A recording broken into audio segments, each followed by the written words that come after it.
অবশেষে গ্রেপ্তার হয়েছেন ৯০ দশকের আলোচিত সন্ত্রাসী সুব্রত বাইন।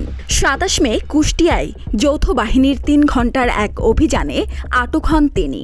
আটকের সময় তার কাছ থেকে পাওয়া যায় ৫টি আগ্নেয়াস্ত্র ও ১০টি ম্যাগাজিন। তবে সুব্রত বাইন নামটি একবিংশ শতাব্দীর অনেকের কাছে অজানা, অথচ একসময় তিনি ছিলেন ইন্টারপোলের রেড নোটিশভুক্ত আসামি।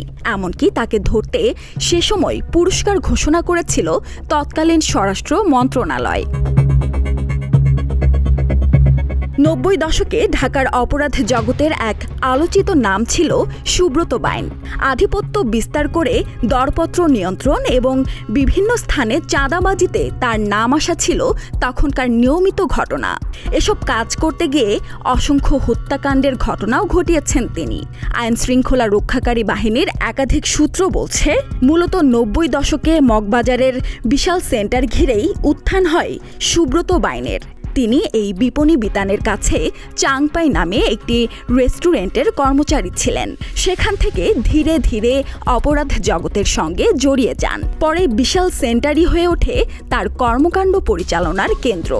এজন্য অনেকে তাকে বিশালের সুব্রত নামেও চিনতেন। সুব্রত বাইন ছিলেন ইন্টারপোলের রেড নোটিশভুক্ত আসামি। ২০০১ সালের ২৫ ডিসেম্বর তৎকালীন বিএনপি জামায়াত সরকার ২৩ শীর্ষ সন্ত্রাসীর যে নামের তালিকা ঘোষণা করেছিল তাদের অন্যতম ছিলেন তিনি। তার নামে এখনও ইন্টারপোলের রেড নোটিশ জারি রয়েছে।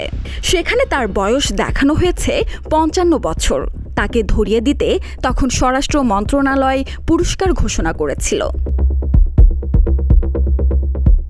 সুব্রত বাইনের এক গ্রেপ্তারের খবর সারা দেশে চাঞ্চল্যের সৃষ্টি করেছে। দীর্ঘদিন ধরে আইনশৃঙ্খলা রক্ষাকারী বাহিনীর ধরাছোঁয়ার বাইরে থাকা এই শীর্ষ সন্ত্রাসীর আটকের ঘটনা অপরাধ দমনে এক গুরুত্বপূর্ণ পদক্ষেপ বলে মনে করা হচ্ছে। সুরাইয়া শুভ্রা, প্রতিদিনের বাংলাদেশ।